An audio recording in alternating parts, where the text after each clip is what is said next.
One morning, a fiddler walked through town with his cat trailing at his heels. Shopkeepers were beginning to open their shops. Housewives were sweeping their stoops. The milkman with his cart was just finishing his rounds.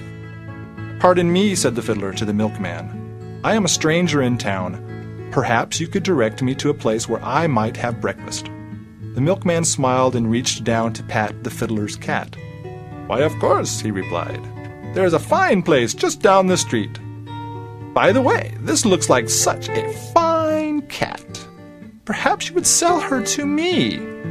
"Oh, I wouldn't think of selling her," replied the fiddler. "This is a very special cat."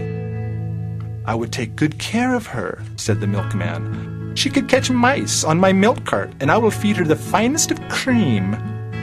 "No," smiled the fiddler, "I will not part with her. Watch." With that, he picked up his fiddle, tucked it under his chin, and began to play a jig. And suddenly the cat started to dance.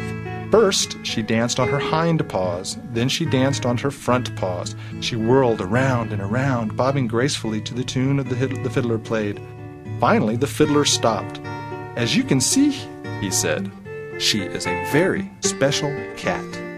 By this time, of course, many people had gathered to hear the fiddler play and to watch the cat dance. Now they began to applaud wildly. "A dancing cat is indeed special," said one of the men. "Such a fine cat should not be sold to hunt mice. Perhaps you could sell her to me. She could perform in my carnival." The fiddler shook his head. "Oh no, I do not intend to sell her at all. One does not part with such a special cat." And with that, he put his fiddle away and walked on down the street.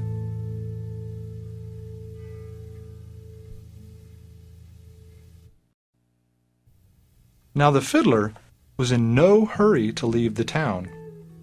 He played lullabies for the babies in their carriages. He played jigs for the children in the park. He played waltzes for the young people. He played airs for the old people. He played something for everyone, and as he did so, his cat would dance to the music. Everybody loved the cat and the fiddler. Never had the townspeople been so happy. One day, however, the king heard of the fiddler and his cat. "Send for them at once," he cried. "I must see what is so special about this pair." Soon, the fiddler and his cat appeared at the palace. "I want you to amuse me," ordered the king crossly. The fiddler bowed low. The cat bowed low. "It is a privilege to perform for you, your majesty," said the fiddler. With that, he tucked his fiddle under his chin and began to play. The cat rose on her hind paws and began to dance. Together they did their best. Never had the fiddler played so well. Never had the cat danced so splendidly. When they had finished, the court began to applaud with delight. "Bravo!" they cried. "Wonderful! Magnificent! Tremendous!" The king smiled haughtily. "Your performance was indeed well worth my time," he said. "Now what is your price for such a dancing cat?" "This cat is not for sale, your majesty," answered the fiddler softly. "This is a very special cat. I would never sell her to anyone because she has no price." "So it shall be then," stated the king. "I shall take the cat and give you nothing in return." Instantly the cat was snatched away from the fiddler. "Be gone with you," ordered the king. "But your majesty," protested the fiddler, "don't you wish me to stay and play for you and the cat?" "What nonsense!" exclaimed the king. "I have musicians who play 100 times better than you." "But this is a very special cat," protested the fiddler. "I am the only one who—" It was too late. The poor fiddler was thrown outside.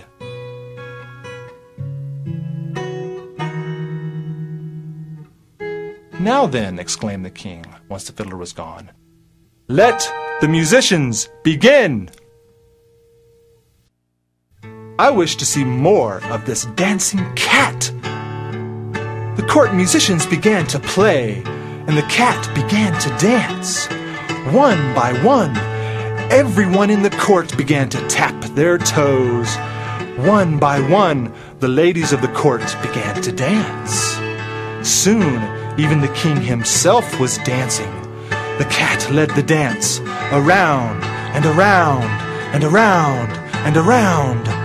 Finally, the king grew tired. "Enough!" he shouted. "The musicians may stop." But the musicians couldn't stop playing. I said, "Enough!" shouted the king. "The ladies and gentlemen may stop dancing." But the ladies and gentlemen of the court couldn't stop dancing.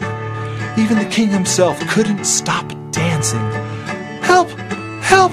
cried the king. "I'm tired." "Cat, stop your dancing." "I command you, stop!" The cat, however, was not tired. She danced faster and faster. Everyone else found themselves dancing faster and faster.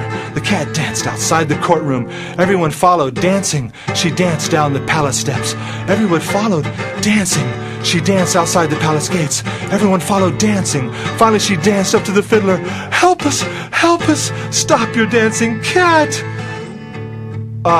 But it's not my cat anymore," said the fiddler, with a smile. "Don't you remember, your majesty? You took her from me. You stop her." "I can't. I've tried. I could barely lift my feet. I can't stop her dancing." The fiddler picked up his fiddle, tucked it under his chin, and began to play softly. Instantly, the king, the ladies and the gentlemen of the court, and all the musicians fell exhausted. "Come, puss," said the fiddler to his cat. "We must be on our way." The fiddler continued to play, and the cat continued to dance as they walked down the road. That night, the fiddler patted his cat while she purred contentedly. "You are indeed a very special cat," he said, the fiddler, "and I shall never part with you." Then he poured a huge bowl of cream. Even a very special cat likes cream.